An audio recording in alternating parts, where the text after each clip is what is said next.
అందరికీ కూడా కార్తీక శుద్ధ ద్వాదశి శుభాకాంక్షలు అండి. నిన్న ఏకాదశి అయిపోయింది కదా, నిన్న పూర్తి ఉపవాసం. ఈరోజు ద్వాదశి. ఈరోజు పొద్దున్నే ఇంట్లో దీపారాధన చేస్తామండి. స్నానాలు పాలనలు చేసుకొని ఆ ఇంట్లో తెల్లవారుసరికి దీపారాధన చేస్తాము.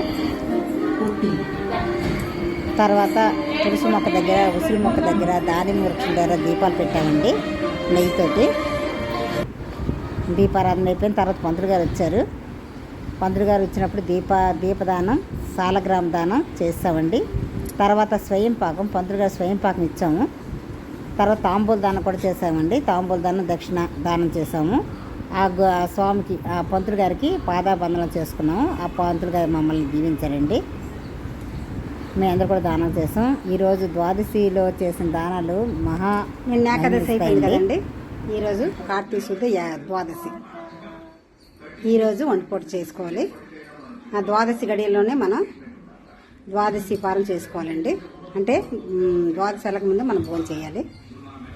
ఈలోగా దానాలు ఇవ్వాల్సిన, పంతులు గారికి ఇవ్వాల్సిన దాన ధర్మాలు చేయాలి. ఈరోజు మేము ఏం చేసామంటే సాలగ్రామ దానం చేసాము. తర్వాత దీపదానం చేసామండి. తర్వాత పంతులు గారు స్వయం పాకం ఇచ్చాము. అంటే పంతులు గారికి భోజనం పెట్టారనమాట. పంతులు గారికి బియ్యము, పప్పులు, ఎండుమిరపకాయలు, బెల్లం, తర్వాత 3 రకాల కాయగూరలు, ఈ ఆనపకాయ, ఎర్రదుంపలు, తర్వాత అరటికాయలు కూరగాయల కింద ఇచ్చామండి. గుమ్మడికాయ ఇస్తే ఇంకా మంచిది. గుమ్మడికాయ దొరకలేదు. తోటకూర కూడా ఇస్తారు ఈరోజు దానం. తోటకూర ఒకటి తీసుకోలేదు. 3 రకాలు కాయగూరలు వేసాము. తర్వాత 2 రకాల పప్పులు, కందిపప్పు, పెసరపప్పు వేసాము దానంకి. బియ్యమేమో పెద్ద గ్లాస్ ఉంటుంది, పెద్ద గ్లాస్తో 3 గ్లాసులు బియ్యం వేసాము. తర్వాత చింతపండు, ఎండుమిరపకాయలు, ఈ ఉప్పు అనేది కనబడకుండా పంతులు గారికి పొట్లం కట్టి బియ్యంలో పెట్టాలండి. కనపడకూడదు, ఉప్పు అంటారు.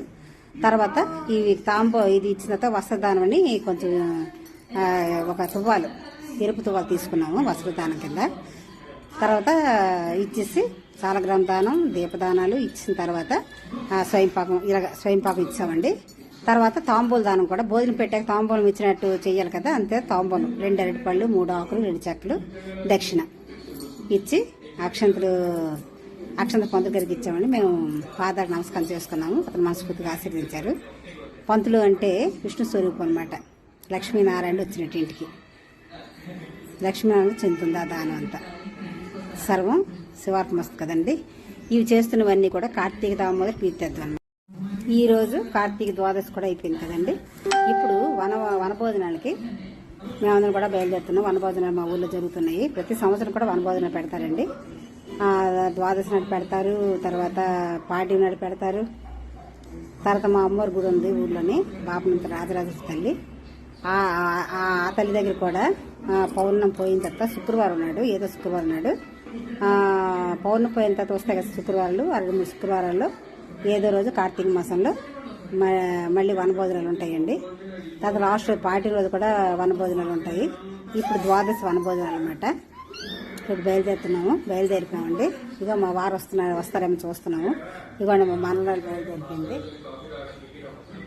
నేను బయలుదేరిపోయాను, మా బాబు బయలుదేరిపోయాడు, మా కోడలు కూడా బయలుదేరిపోయిందండి.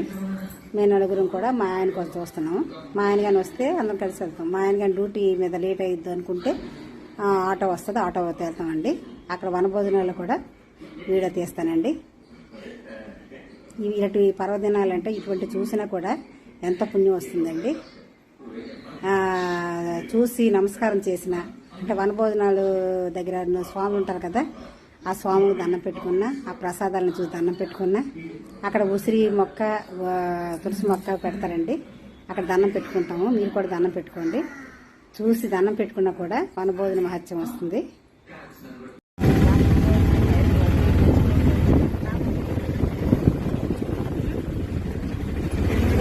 వనభోజనానికి బయలుదేరామండి. నేను, మా కోళ్ళు, మా మనవరాలు, మా బాబును. మా ఆయన డ్యూటీ నుంచి రావడానికి లేట్ అయింది కనుక మమ్మల్ని వెళ్ళిపోమన్నారు. తర్వాత ఆయన వీలైతే వస్తానన్నారు. వెళ్తున్నామండి.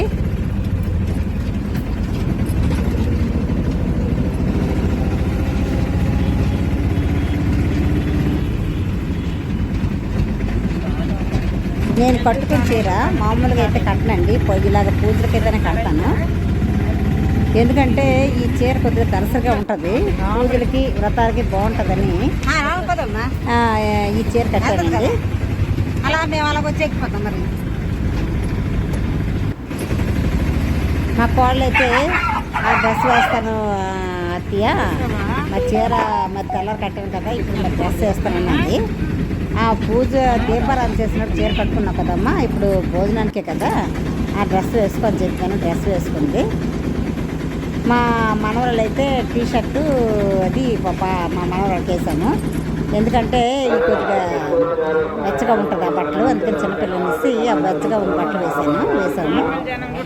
ఇగోండి వచ్చామండి. పెద్దగా బాగా పెరిగిన వృక్షాలు దగ్గర భోజనం అండి. ఉసిరి మొక్క అక్కడ చిన్నది నాటారు. తర్వాత గురువుగారు, ఇంతకుముందు గురువుగారు ఉండేవారండి, ఆ గురువుగారు చనిపోయారు. ఆ గురువుగారు ఫోటో పెట్టారు. ఈ ఊరు వాళ్ళందరికీ కూడా ఆయనే భక్తిని బోధించారండి.